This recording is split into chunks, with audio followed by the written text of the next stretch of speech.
¿Qué les parece el reportaje ese que prepararon José Antonio Évora y que narró Yeleni Reina? Habla de un mundo sorprendente. Le digo bienvenido a nuestros invitados. Félix Jiménez fue inspector general de la DEA. Le digo muy buenas noches, muchas gracias por acompañarnos. Señor Miguel Espósito fue jefe de la policía de la ciudad de Miami. Caballero, gracias por estar aquí con nosotros. Buenas noches, Pedro. Muy, pero muy amable. El señor Héctor Schubert ahora es investigador de la Oficina del Defensor Público del Condado de Miami-Dade, pero fue también agente de la Dirección de Aduanas de los Estados Unidos. Bienvenido. Gracias por la invitación, Pedro. Señor Espósito, empiezo con usted. ¿Su impresión de esto? Bueno, yo he trabajado en el departamento de Miami, que tenemos dos grupos que trabajan estos tipos de investigaciones. Siempre se mantiene unos récords de todo lo que se hace, hasta el último centavo. Y si es cierto lo que reportó el Miami Herald, que no sé si es cierto o no, esto era un departamento que estaba fuera de control. Una cosa muy importante con lo que dice usted, no es raro que un departamento de policía, como parte de su tarea, por ejemplo, se meta en negociaciones con narcotraficantes para buscar tirar de la cuerda y terminar con esos narcotraficantes. Lo fuera de lo de común acá es si es cierto que no se llevaba contabilidad de muchas cosas y cómo se gastó parte de ese dinero. Es cierto, es más que hay ciertos reglamentos que tiene el gobierno federal y también el estado de la Florida, cómo se puede usar ese dinero. Es decir, uno no puede usar ese dinero para pagar el sueldo de un policía o para comprar un carro patrullero. ¿Por qué? Porque eso va en el presupuesto normal de un departamento. Tiene que ser para algo muy especial o para el mismo investigación contra los narcotraficantes. Nosotros hemos comprado equipo para combatir el narcotráfico con ese tipo de dinero. Con dinero confiscado. Exacto. Y siempre se chequeaba con el abogado del departamento de policía para asegurar de que ese dinero se está usando como requiere la ley. Félix, en su experiencia, ¿y cómo ve esto? Mira, Pedro, aquí hay un problema enorme con este departamento de policía. ¿Por qué? Porque una cosa estamos hablando de lavado de dinero y otra cosa son confiscaciones de dinero. Los departamentos de policía trabajan con las agencias federales y se confisca dinero cuando se hacen estas incautaciones, que se arresta fulano de tal, en la casa se encontraron $500,000, ese medio millón de dólares se confisca y entonces va a un proceso que el Departamento de Justicia utiliza. Una vez la confiscación es aprobada y concluida, entonces un porcentaje de ese dinero le toca a la policía y ahí lo que está hablando el chief, que ahí es donde ellos reciben ese dinero y entonces la policía puede utilizarlo para comprar equipo y aumentar los esfuerzos de ese departamento de policía para combatir el narcotráfico. Lo que estamos hablando aquí es otra cosa. Aquí lo que estamos hablando es una unidad de policía que necesitaban la autorización del Departamento de Justicia o del Departamento del Tesoro, porque cada vez que tú empiezas estas investigaciones de lavado de dinero, tú te tienes que registrar con una de las dos agencias y iniciar el proceso para poder establecer la investigación y cuáles son los goals, el fin de la investigación. Ok, aparentemente, lo que he podido leer, esta gente se registraron inicialmente, pero que después vieron que dijeron, bueno, pero ¿para qué vamos a utilizar el gobierno federal si esto lo podemos hacer nosotros?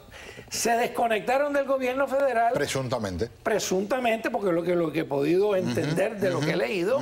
Y entonces empezaron a operar independientemente. ¿Qué pasa? No había auditoría, no había control de los gastos de dinero, no había nada. O sea, entonces, ¿qué pasa? El gobierno federal, el Departamento de Justicia, hace una auditoría y dice, espérate, aquí hay un problema, se lo notifica a la policía de Val Harbor y ahí es cuando desbandan la unidad. Pero ya... el daño estaba hecho. El daño estaba sumamente hecho y lo que ha habido aquí es un desbarajuste. ¿Cómo la ve, Héctor? Bueno, me da la impresión de que estos oficiales vieron muchos episodios de Miami Vice y pensaban que esto era otro Miami Vice. Mira, lo que está hablando Félix se llama, esto fue creado en 1984, se llama el Comprehensive Crime Control Act de 1984, que fue creado precisamente para controlar todas estas confiscaciones bajo el Departamento de Justicia.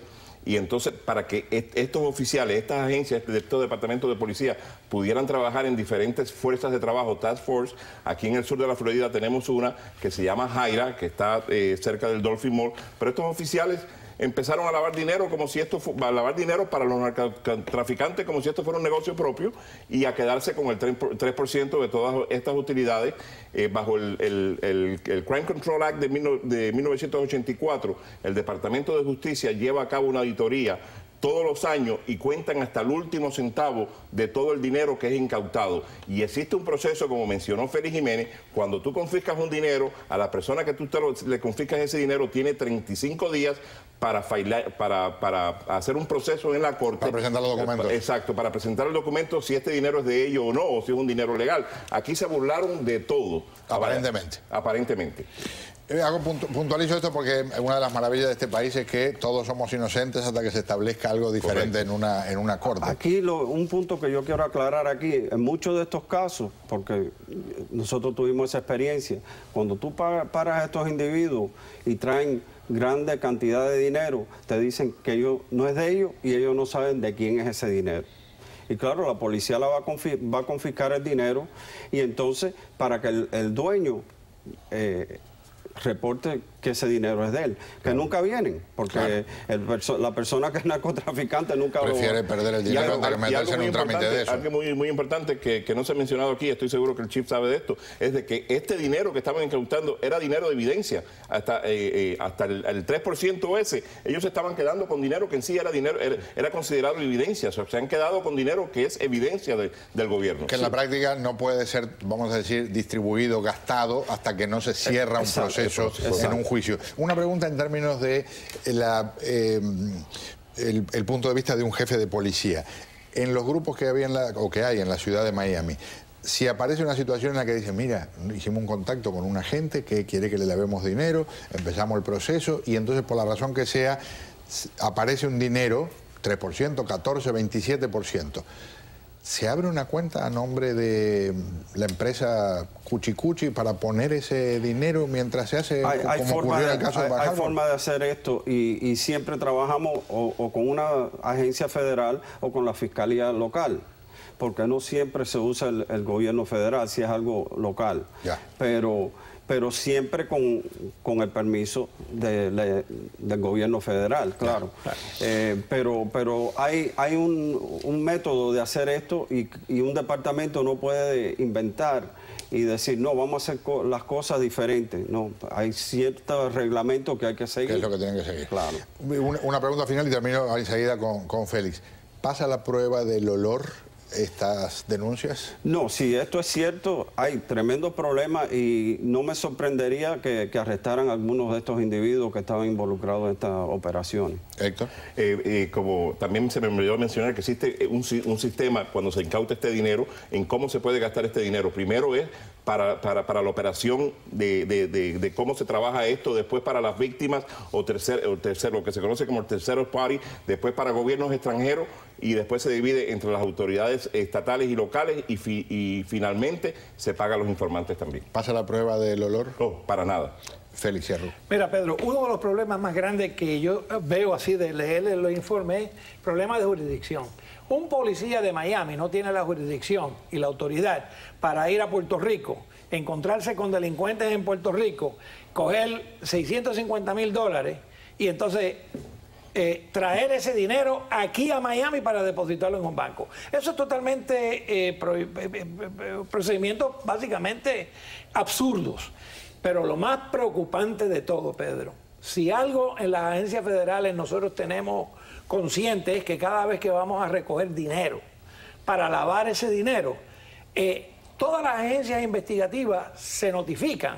Claro. Porque lo peor que nosotros queremos tener es un incidente que se llama blue on blue, que en otras palabras, claro, yo soy el encubierto que voy a recoger dinero, pero aduana o el FBI tiene un encubierto que es el que me lo va a dar.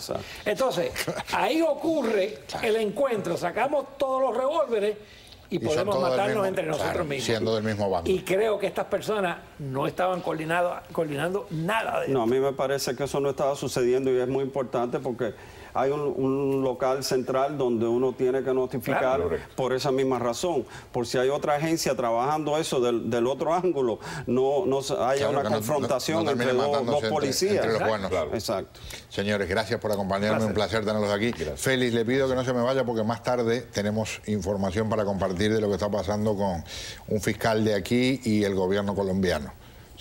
¿Me ayuda con eso? Un placer. Muy, pero muy amable. Señores, muchas gracias. Vamos a un paréntesis al volver.